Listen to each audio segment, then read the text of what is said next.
Hi friends, Jesus pharma നോട്ട്സിലേക്ക് സ്വാഗതം. നമ്മളിനി അടുത്തതായിട്ട് പഠിക്കാൻ പോകുന്നത് കാർഡമം അഥവാ ഏലത്തിനെ പറ്റിയാണ്. അപ്പോൾ അതിനു മുമ്പ് എല്ലാവരും ലൈക്ക് ചെയ്യുകയും ഷെയർ ചെയ്യുകയും സബ്സ്ക്രൈബ് ചെയ്തും സപ്പോർട്ട് ചെയ്യണേ. അപ്പോൾ നമുക്ക് അടുത്തതായിട്ട് സിനോണിംസ് എന്താണെന്ന് നോക്കാം. കാർഡമം ഫ്രൂട്ട്സ് അല്ലെങ്കിൽ കാർഡമം സീഡ്സ് എന്ന് പറയും. Biological source: cardamom consist of the dried ripe fruits of Elettaria cardamomum Matonvar belong to the family Zingiberaceae. എലിറ്റാരിയുടെ സ്പെല്ലിങ് ELETTARIA. കാർഡമോമത്തിൻ്റെ സ്പെല്ലിങ് CARDAMOMUM. മാറ്റ് ഓൺവറിൻ്റെ spelling MATONVAR. Belong to the family Zingiberaceae. അപ്പോൾ next നമുക്ക് അതിൻ്റെ chemical കോൺസിസ്റ്റൻസ് നോക്കാം. ഇതിനകത്ത് mainly ഇപ്പം ഏലത്തിനകത്തൊരു seeds ഇല്ല. അതിനകത്ത് മെയിൻലി എന്താണ് കണ്ടെയ്ൻ ആയിട്ടുള്ളത്? വോളറ്റൈൽ ഓയിൽസ് ആണ്. അത് എത്ര ഉണ്ടെന്ന് വെച്ചാൽ 2 to 8% ആണ്. അതേപോലെ ഇതിനകത്ത് വോളറ്റൈൽ ഓയിൽ ഏതാണ്?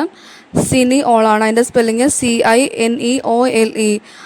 ബ്രാക്കറ്റിൽ EUCALYPTOL.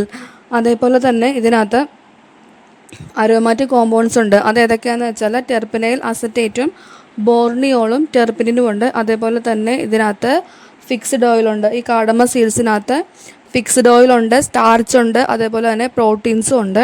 അതേപോലെ തന്നെ 8% ഓഫ് സിലിക്കയും ഈ കാർഡമ സീഡ്സിനകത്ത് ഉണ്ട്. നെക്സ്റ്റ് നമുക്ക് അതിൻ്റെ യൂസസ് നോക്കാം.